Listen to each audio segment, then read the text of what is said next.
Hello.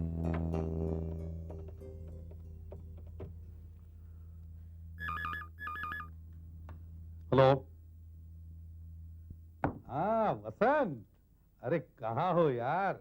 हैं? नहीं नहीं, काफी टाइम हुआ, मिले ही नहीं तुम। हाँ बहुत बिजी हो मालूम है, और बहुत फोटो वोटो छप रहे हैं अखबार में। The famous lawyer number 1। हाँ नहीं यार, ये जो आतंकवादियों के केसेस चल रहे हैं ना, उन्हीं की वजह से है। खैर छोड़ो, मुझे तुमसे कुछ जरूरी बात करनी है। अच्छा, कुछ गड़बड़ है? कहो तो मैं अभी आता हूँ। कहाँ हो तुम? नहीं नहीं, अभी आने की जरूरत नहीं है, फिलहाल फोन पे ही बात कर लेते हैं। वो ऐसा हुआ कि आज सुबह मैं कैडल रोड पे गया था। वो ऑल केयर नर्सिंग होम है ना, वहाँ किसी क्लाइंट को मिलना था। वहाँ करीबन मैं 1 घंटा था, और जब मैं वहां से बाहर निकला तो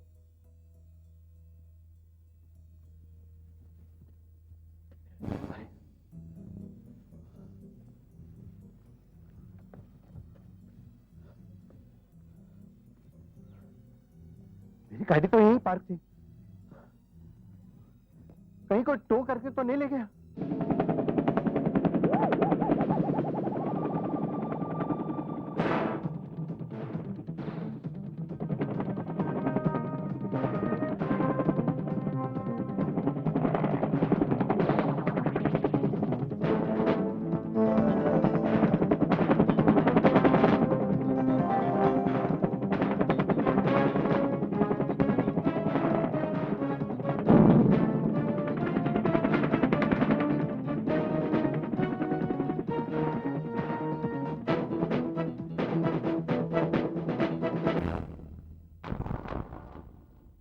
मिस्टर गोखले, पिछले 2 घंटों से ट्रैफिक वालों ने वहां से कोई गाड़ी नहीं उठाई। इसका मतलब है मेरी गाड़ी चोरी होगी? हो सकता है, क्योंकि कुछ लोग अपनी गाड़ी खुली छोड़ जाते हैं, और कॉलेज के लड़के थोड़ी देर एडवेंचर के लिए यहाँ वहां ले जाते हैं, फिर छोड़ जाते हैं। लेकिन साहब, मेरी गाड़ी तो लॉक थी। ठीक है, मैं कंट्रोल रूम को खबर कर देता हूँ। वो सभी पेट्रोल गाड़ियों को इन्फॉर्म कर देंगे और आपकी गाड़ी ढूंढने के लिए कहेंगे। सर, आपकी गाड़ी आपको मिल जाएगी। उसके बाद मैं घर आ गया, और घर में जैसे घुसा ही था कि इंस्पेक्टर देशमुख का फोन आ गया, और उसने मुझे फिर से ऑल केयर नर्सिंग होम पे बुलाया।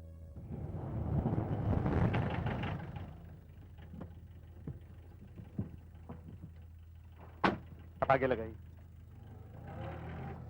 आइए गोखले साहब, आइए, देखिए अपनी गाड़ी देखिए। अजीब बात है, पहले तो ये गाड़ी यहाँ नहीं थी, यहाँ पर दूसरी गाड़ी थी। ये गाड़ी वापस यहाँ कैसे आ गई? ये आप ही की गाड़ी है ना? हाँ, लेकिन आज सुबह जब मैं नर्सिंग होम से निकला तो मेरी गाड़ी खो चुकी थी। फिर भी आप चेक कर लीजिए, कहीं कोई सामान चोरी हो तो नहीं हो। देखिए, जाइए।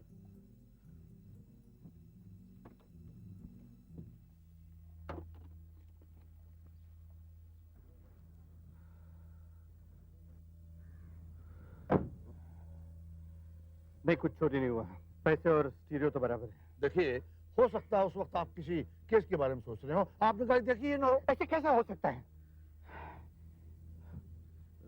एनीवे, आई एम सॉरी, मैंने आपको तकलीफ दी। एसीपी साहब, मैं यकीन के साथ कह सकता हूं कि आज सुबह मेरी गाड़ी वहां नहीं थी। और दूसरी बात, आज सुबह से कोई मेरा पीछा कर रहा है। ऐसा क्यों? क्यों लग रहा है तुम्हें ऐसा? क्योंकि आज सुबह जब मैं पुलिस स्टेशन से बाहर आया तो मैंने एक ब्लू कलर की मारुति एस्टीम कार वहां खड़ी हुई देखी, और यही कार मेरे घर के बाहर से 2 बार गुजरी। ये गई। तुमने उस गाड़ी का नंबर नोट किया है? हाँ, उसका नंबर था MY13 K5143। इस वक्त तुम्हारी गाड़ी कहाँ है? मेरे गैराज में। तुम्हें गाड़ी चलानी नहीं चाहिए थी। अरे कम से कम देशमुख को तो गाड़ी चेक कर लेनी चाहिए थी। 1 घंटा गाड़ी गायब है, गाड़ी के साथ कुछ भी हो सकता है, कोई कुछ रख भी सकता है। देखो, तुम आतंकवादियों के खिलाफ केस लड़ रहे हो, उसमें अड़ंगा लगाने के लिए कोई कुछ भी कर सकता है। यार, ये भी तो हो सकता है कि मुझे कोई गलतफहमी हो और मैं ऐसे ही घबरा रहा हूं। फिर भी डोंट टेक एनी चांसेस, समझे? मैं तुम्हें 10 मिनट में फोन करूंगा, घर में रहना, और जैसा मैं कहूं वैसा ही करो।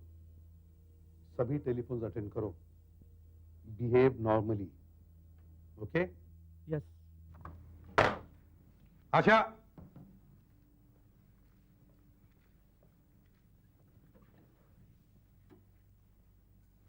आशा, सर। इस गाड़ी का आरटीओ से पता करो। नंबर है MY13K5143। Yes sir. और दया, राजेश कोंटेरा से बात करो। वो वर्सोवा का स्टेट एजेंट है, मैं जानता हूं उसे। उसे कहो कि फौरन एक खाली बंगला चाहिए उसी एरिया में।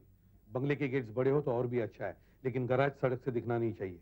बंगला मुझे फौरन चाहिए, सिर्फ एक दिन के लिए। राजेश कोंटेरा का फोन नंबर डायरी में है, देखो। सर, हाँ जी। ये वसंत गोखले अपने वही मशहूर पब्लिक प्रोसिक्यूटर है ना, जो आतंकवादियों वाला केस लड़ रहे हैं? हाँ वही है। इस केस की सुनवाई तो जल्दी शुरू होने वाली है। इसी हफ्ते। सर, MY13K5143 नंबर की कोई भी गाड़ी आरटीओ में रजिस्टर्ड नहीं है। अच्छा, जाली नंबर प्लेट, मुझे लगा ही था। सर राजेश ने कहा कि बंगला मिल गया है। एड्रेस है royal villa 18th road Versova. Good. Daya, police dogs और बॉम्ब स्क्वाड को बुलवाओ। उनसे कहो घंटे भर में वो रॉयल विला पहुंच जाए। और बॉम्ब स्क्वाड में से विनीत और मंगेश को बुलवाना। They are the best. और आशा, तुम वसंत जी के घर जाओ। अगर किसी ने पूछा तो कहना कि तुम उसके दोस्त की बेटी हो। वसंत जी की गाड़ी अच्छी तरह से चेक करो। अगर सब ठीक है तो गाड़ी रॉयल विला लेकर आओ, लेकिन किसी को भी कानो कान भनक तक नहीं लगनी चाहिए कि ये पुलिस का चक्कर है।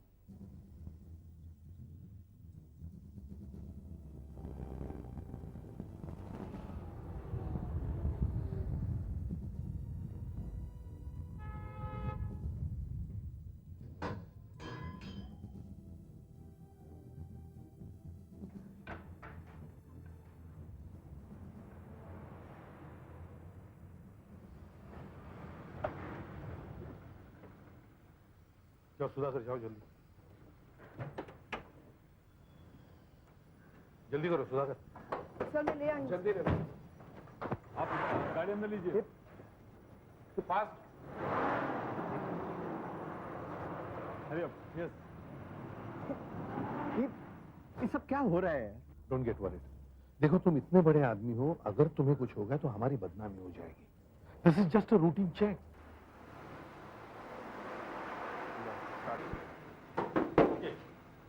बोनट खोलो। सुधाकर, मंगेश,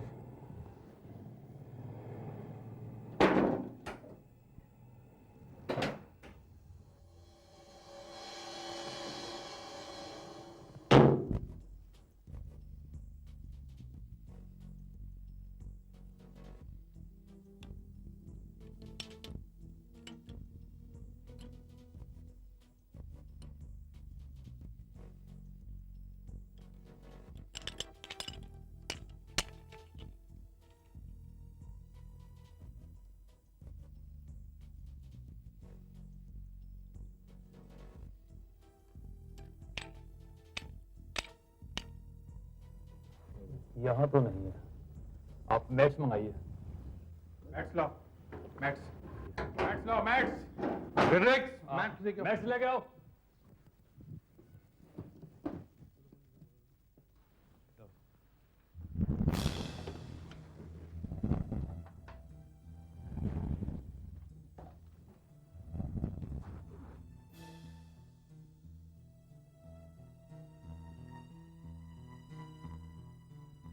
ना नहीं है। अच्छा, सुधाकर, डिक्की खोलो।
में नहीं है।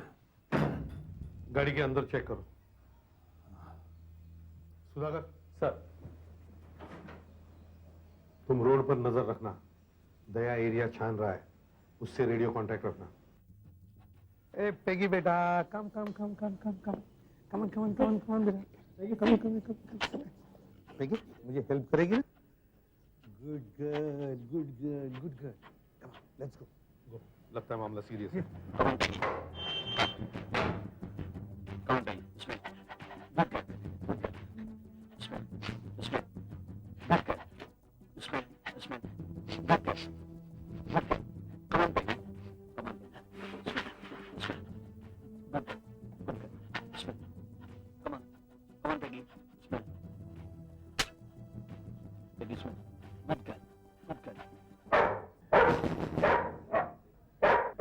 वसंत जी, गाड़ी में बॉम्ब है।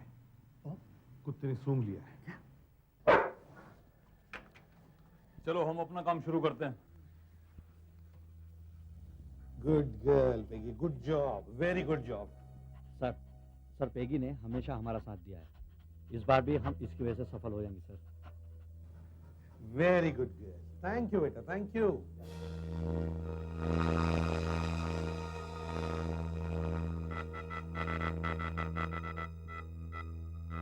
Yes sir. हेलो, मैं इस एरिया के 2 चक्कर लगा चुका हूँ, मगर अभी तक कोई ब्लू एस्टीम दिखाई नहीं दी। Over. Hello hello sir, hello hello. Sir आप बंगले के बाहर मेन रोड पर हैं?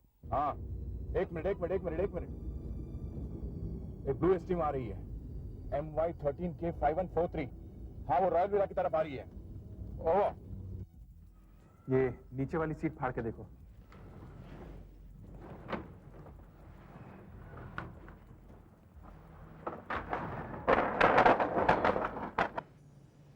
अभी तक तो कुछ मिला नहीं। आराम से।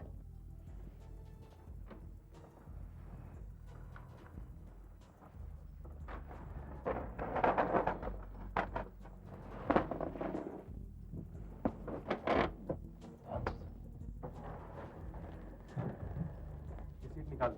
हाँ, आराम से।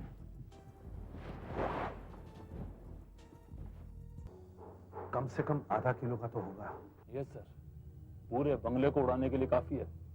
इसके धमाके से अगर कोई बच भी गया तो इसकी हजारों कीलें उड़ेंगी, उनसे बचना मुश्किल है। मंगेश, इसको यहां से निकाल देते हैं। नहीं, ये देखिए वेल्डिंग हुआ है, यहीं पर काम करना होगा। इसको अगर पिघलाने की कोशिश की तो गर्मी से बम फट सकता है। टाइम बॉम्ब है, रिमोट कंट्रोल नहीं है।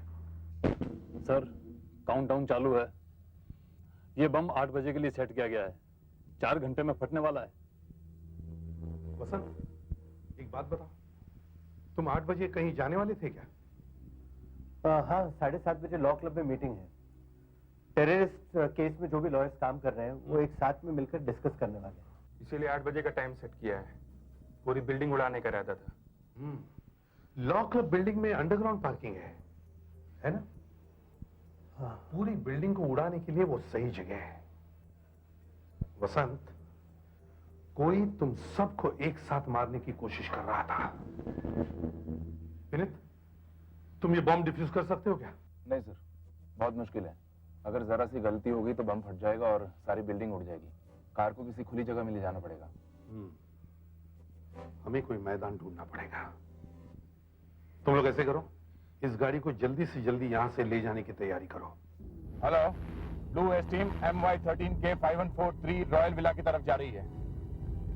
हाँ, ओवर।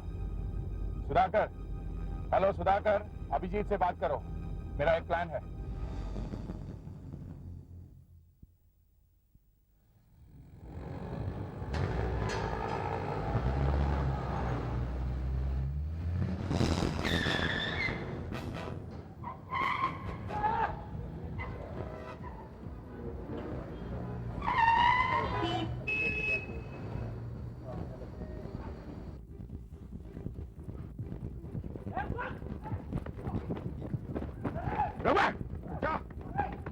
नहीं गोली मार दूंगा। रुक जाओ, गोली मार दूंगा।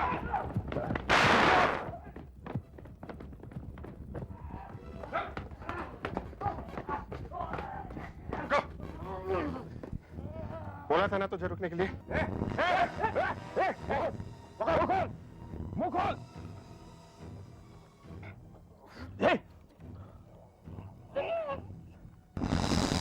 चलो जल्दी गाड़ी चलाओ फटाफट जल्दी चलो जल्दी जल्दी जल्दी एकदम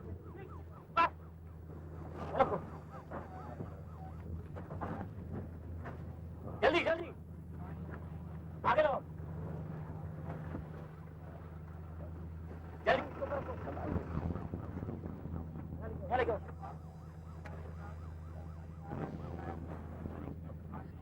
कम से कम एक फायर इंजन तो चाहिए ही। जल्दी जल्दी जल्दी 45 मिनट। अरे नहीं, जितने जल्दी हो सके उतने जल्दी भेजना। जल्दी करो हाँ। जल्दी जल्दी सुसाइड किया है? अच्छा, कुछ मिला क्या? गाड़ी में कुछ मिला? जल्दी इधर ओह, तो इसका मतलब है इसके पीछे आतंकवादियों का ही हाथ है। हाँ? अच्छा, तुम अब कहाँ हो? नहीं नहीं, तुम पुलिस ट्रेनिंग ग्राउंड आ जाओ। हाँ जल्दी। नहीं नहीं, अभी डिफ्यूज नहीं हुआ है, काम चालू है। ओके। क्या हुआ? कुछ समझ में नहीं आ रहा सर, ये कुछ अलग ही है। क्या मतलब? तुमने इस तरह की वायरिंग पहले कभी नहीं देखी? नहीं सर, बाकी सब ऐसे ही हैं। ये कंफ्यूज करने के लिए हैं ताकि समझ में ना आए। ये समझ में नहीं आ रहा। ये टाइमर जब 0 पे आएगा तो ऑटोमेटिकली ट्रिगर होगा। दूसरा बूबी ट्रैप है, दूसरे को हाथ लगाया तो सीधी मौत। हमारे टुकड़े भी नहीं मिलेंगे सर।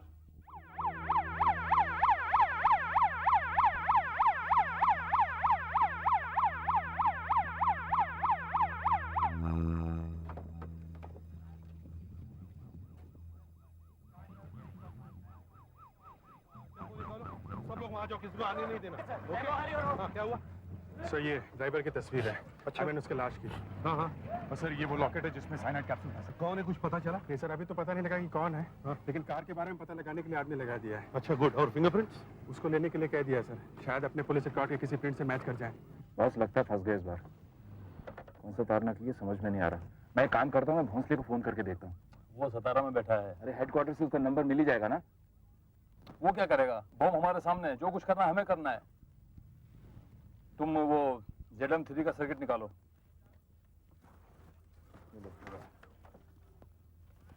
ये देखो विनीत, ये दोनों वायर यहाँ से निकलकर इधर ज्वाइंट है। इधर देखो, ये यहाँ पर गायब है और ये सर्किट से होकर बोर्ड के हर पॉइंट से ज्वाइंट हो रहा है। आई थिंक ये तार काटनी पड़ेगी। यही तार काटनी चाहिए। बस मैं फिर भी भोंसले की बात करता हूँ। ठीक है, मैं वेट करता हूँ।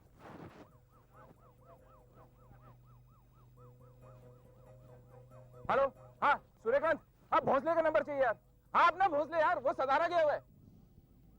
नहीं बॉस, ये सफेद तार ही सही है। 100% इसी को काट देता हूँ। वसंत बहुत लकी है कि वो नर्सिंग होम से जल्दी बाहर आ गया, इसलिए उसे पता चला कि उसकी गाड़ी गायब है। और शुक्र है कि उसने मुझे फोन किया, वरना बहुत बड़ी गड़बड़ हो जाती। क्या ये सच है कि ब्लास्ट से एक बॉम्ब स्क्वाड का ऑफिसर मारा गया है? क्या ये आतंकवादियों के केस पे काम कर रहे वकीलों को मारने की साजिश है? क्या इस बात की जिम्मेदारी किसी आतंकवादी ग्रुप ने ली है? नहीं, मुझे कुछ मालूम नहीं। इसका क्या असर पड़ेगा?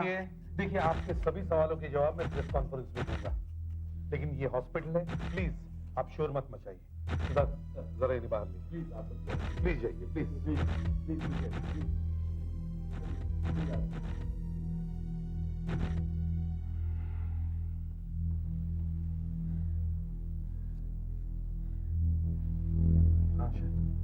सर, डॉक्टर ने विनीत की गर्दन से कीले तो निकाल दिए, लेकिन सर उसकी हालत बहुत खराब है।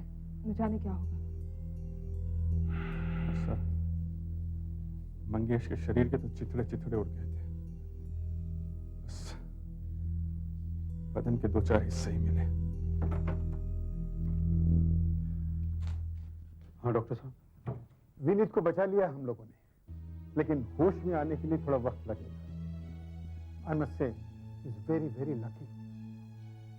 वो लोहे का टुकड़ा अगर 1 मिलीमीटर और अंदर चला जाता तो स्पाइन डैमेज हो जाता।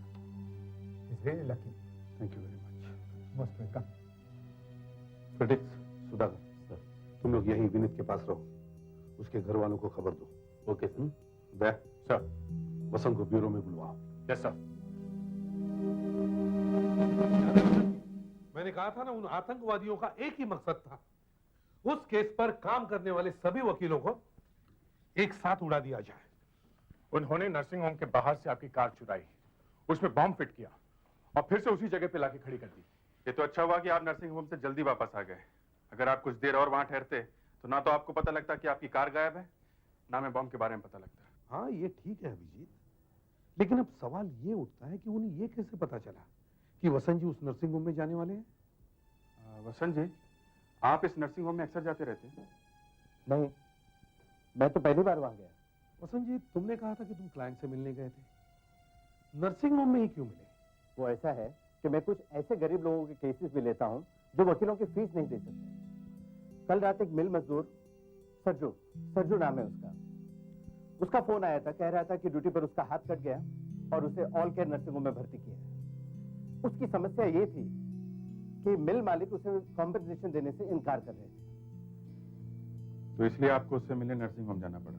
हाँ, उसकी बातों से लगा कि वो बहुत दुखी है और मुझे उसकी मदद करनी चाहिए, और इसलिए मैं वहां चला गया। जितनी उससे बातें करनी थी की, और जैसे ही मैं वहां से जल्दी निकल रहा था कि सरजू मेरे पीछे पड़ गया कि मैं उसकी पूरी राम कहानी सुनूं।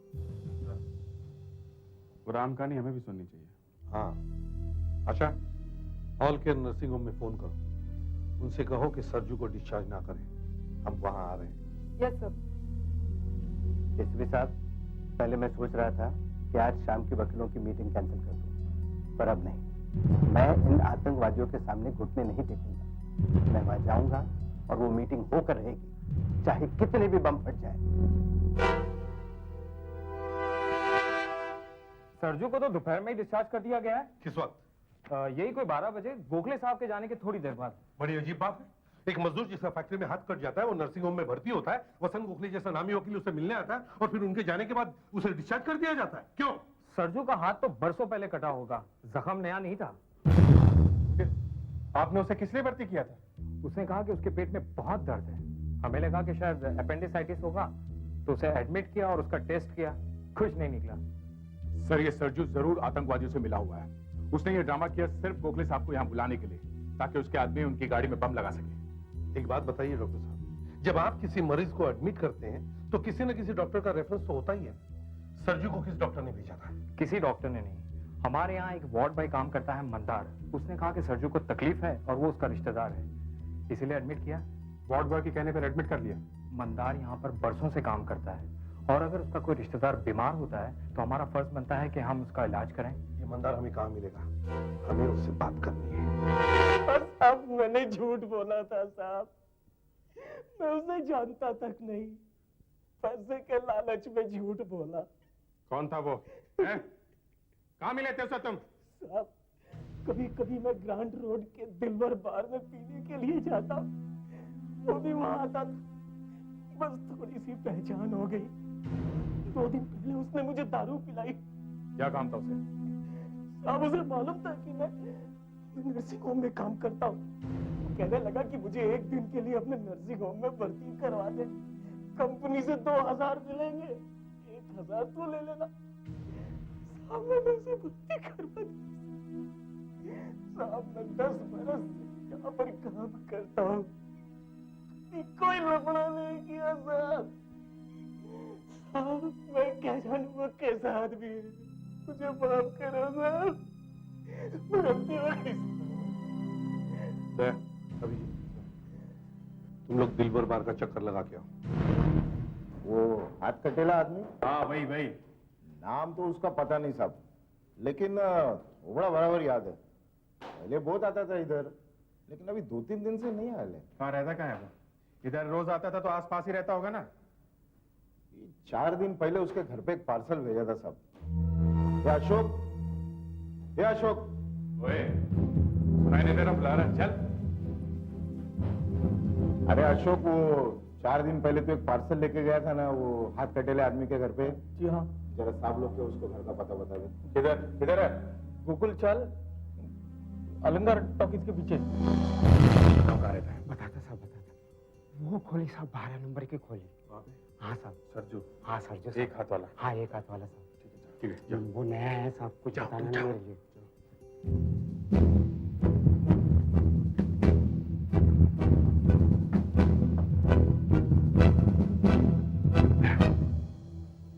पिछली बार बंदे को वार्निंग दी थी तो उसने साइलेंट कैप्सूल खा लिया था।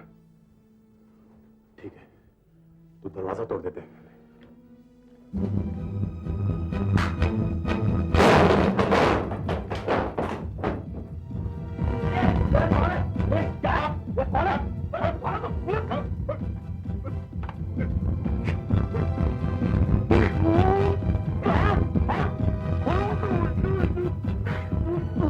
बोलो सरजू, तुम्हारे और कौन कौन साथी है?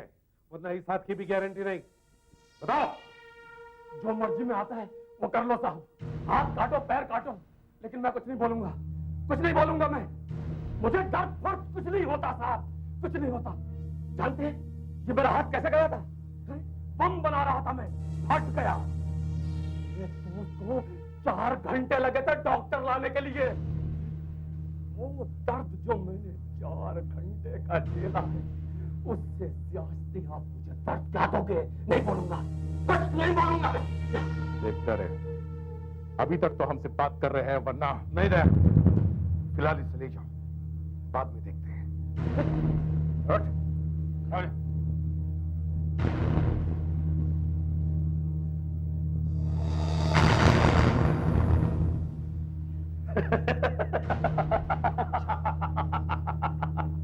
कुछ गड़बड़ है। सरजू खड़ी देख रहा था। अपने साथियों की गिरफ्तारी का बदला लेने के लिए उसने इतना भयानक षड्यंत्र रचा जो फेल हो गया, मगर फिर भी इसको देखने से ऐसा लगता नहीं है कि वो मिशन फेल हो गया है। हो सकता है अब भी कुछ बाकी है। मतलब उन्होंने सिर्फ वसंत जी की गाड़ी में ही बम नहीं लगाया होगा, दूसरी और गाड़ियों में भी रखा होगा। Let's go.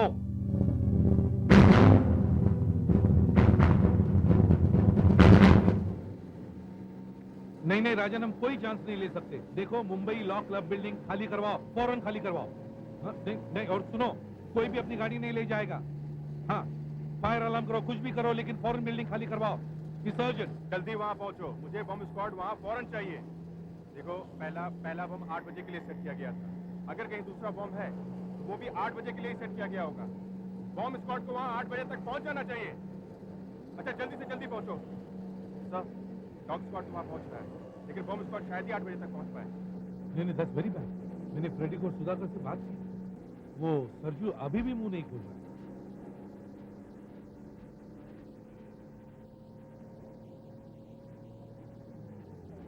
हाँ वसंत, मैं प्रद्युमन बोल रहा हूँ। हाँ हाँ हाँ, मुझे मालूम है तुम्हारी मीटिंग चालू है, लेकिन मेरी बात सुनो। फौरन लॉ क्लब की बिल्डिंग खाली करवाओ। हाँ हाँ, इमीडिएट। हाँ हाँ हाँ, प्रॉब्लम है। और एक बात, सबकी गाड़ियों की चाबियां ले लो। देखो, मैं वहां पहुंचे ही तुम्हें सब कुछ बता दूंगा, लेकिन फौरन मैंने जैसे कहा वैसे ही करो, समझे? हाँ सर, अगर वो पहले जैसा बम हुआ तो आसपास की बिल्डिंगों को भी खतरा है। इतनी जल्दी उन्हें कैसे खाली कराएंगे? किसी भी हालत में हमें करना ही चाहिए, हमारे पास वक्त बहुत कम है। या, जल्दी करो।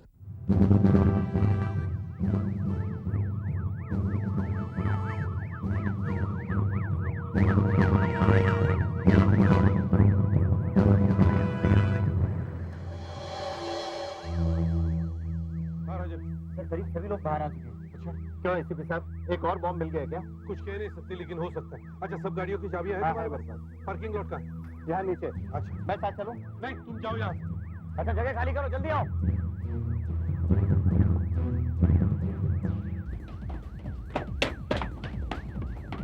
सभी गाड़ियों की चाबियां हैं? हाँ सर, पता नहीं किस कार में होगा। पता नहीं अब गाड़ी में है भी या नहीं। काश को जादू हो जाता और पता चल जाता कि बम देखो देखो।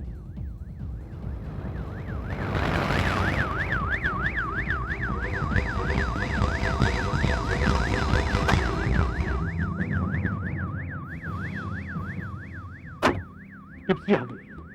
कम ऑन, निकाल कर, कम ऑन, निकाल कर, come on, come on, go, we have no time. निकाल कर, जल्दी करो। Come on Tipsy, smell Tipsy, smell Tipsy. Good girl, good girl.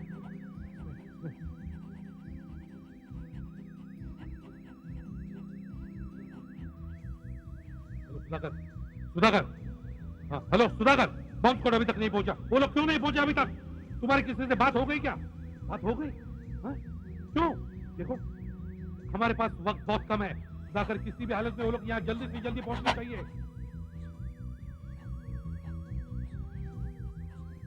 Hello hello Fredericks, Fredericks, Fredericks मैं बोल रहा हूँ। हेलो हेलो, विनीत को होश आ गई क्या? हाँ? देखो डॉक्टर से बात करो, देखो विनीत का होश में आना हमारे लिए बहुत जरूरी है। हाँ ओह माय गॉड, 8 में 10 कम है। बॉम्ब में ऐसा निभाकर टिप्टी को लेके जाओ, यहाँ बहुत खतरा है। जल्दी जल्दी, हरिया हरिया, जल्दी।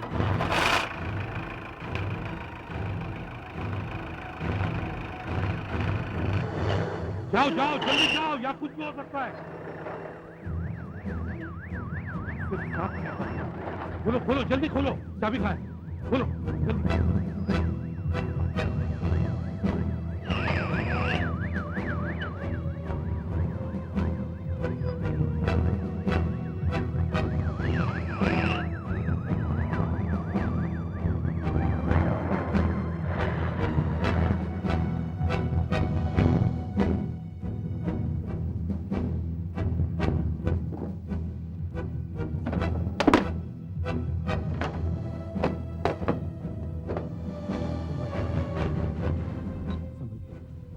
ऐसे से माय गॉड, सिर्फ 6 मिनट बाकी है।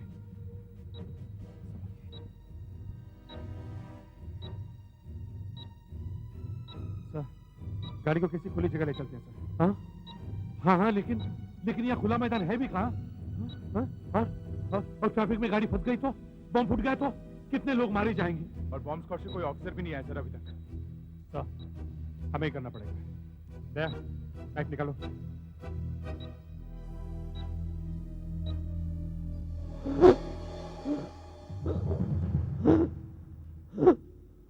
डॉक्टर साहब प्लीज कुछ भी कीजिए, विनीत का होश में आना बहुत जरूरी है। हमें उससे बात करनी है sir. Hello yes sir. Abhijeet sir, वो मेटल कवर खोल के देखो, संभल के।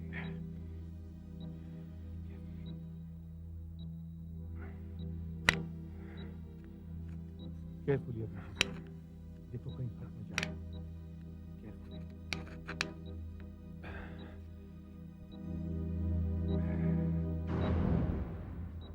वैसा ही बम है सर, कीलें भरी हुई है।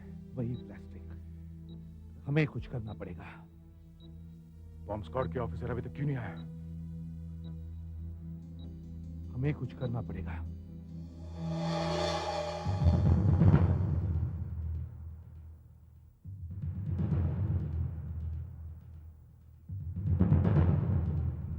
बस 10-15 सेकंड्स में होश आए तो ठीक, वरना हम कुछ भी नहीं कह सकते। मंगेश जब वो वाला बॉम्ब डिफ्यूज कर रहा था तो बता रहा था कि 2 वायर्स इंपॉर्टेंट है, एक लाल और एक सफेद वायर। बाकी के वायर सब बेवकूफ बनाने के लिए है। हाँ सर। यहीं पे मंगेश कंफ्यूज हुआ था, यहीं पे मंगेश कंफ्यूज हुआ था। वो कह रहा था कि एक ही वायर होनी चाहिए जिससे काटने से बॉम्ब डिफ्यूज होता है, और वो दूसरी वायर वो बूबी ट्रैप है, और मंगेश ने गलत वायर काटी थी।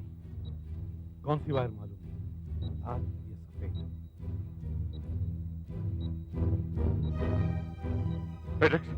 फेड्रिक्स, विनीत को होश आया क्या नहीं? सर इंजेक्शन दिए 1 मिनट हो चुका है, पर अभी तक होश नहीं आया। पता नहीं, शायद दूसरा इंजेक्शन दे नहीं सकते। मैं डॉक्टर साहब से बात करता हूँ। डॉक्टर साहब प्लीज दूसरा इंजेक्शन दे सकते हो तो दे दीजिए प्लीज। एसीपी साहब कह रहे हैं कि बहुत से लोगों की जिंदगी खतरे में है। हम लोग आसपास के बिल्डिंगों में से लोगों को निकाल नहीं सके सर। भाई दूसरा इंजेक्शन दे तो सकते हैं, फिर भी होश में नहीं आया तो बेचारा मर जाएगा, एंड इट्स वेरी रिस्की। तो फिर रिस्क ले लीजिए डॉक्टर साहब, होने दीजिए जो कुछ होता है। देखते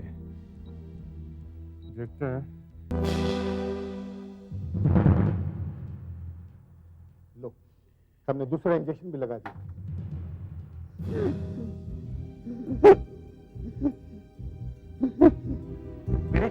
विनीत, मैं इंस्पेक्टर सुधाकर। विनीत, बम फटने में सिर्फ 1 मिनट बाकी है। विनीत, ये बिल्कुल वैसा ही बम है। तुम्हें याद है मंगेश ने कौन सा वायर काटा था?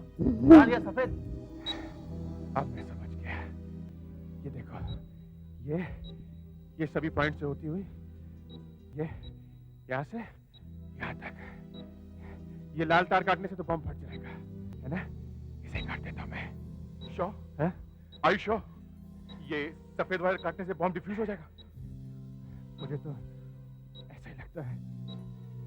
25 सेकंड बचे हैं। वैसे भी तार नहीं काटा तो बॉम्ब फटने ही वाला है। हमारे पास 50% चांसेस है। तुम सफेद वायर काटो अभिजीत। Okay sir. हाँ मैं काटता हूँ। हाँ काटो। सफेद वायर। हाँ काटो। सर आप लोग जाओ यहाँ से। सर आप लोग जाओ यहाँ से, कुछ भी हो सकता है। नहीं सर। अभिजीत नहीं, मरेंगे तो साथ नहीं मरेंगे। We will die properly. Sir please, sir please जाइए सर। वायर काटो अभिजीत। लाल या सफेद? विनीत सफेद। सर 10 9 8। हेलो हेलो सुधाकर बोलो। क्या? अभिजीत लाल वायर काटो अभिजीत।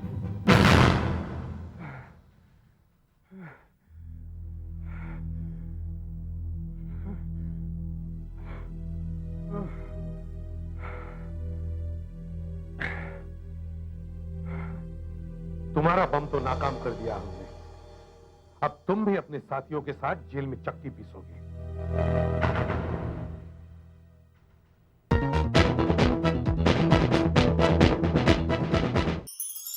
ऐसे और भी मजेदार वीडियो के लिए हमारे चैनल को लाइक, शेयर और सब्सक्राइब करें।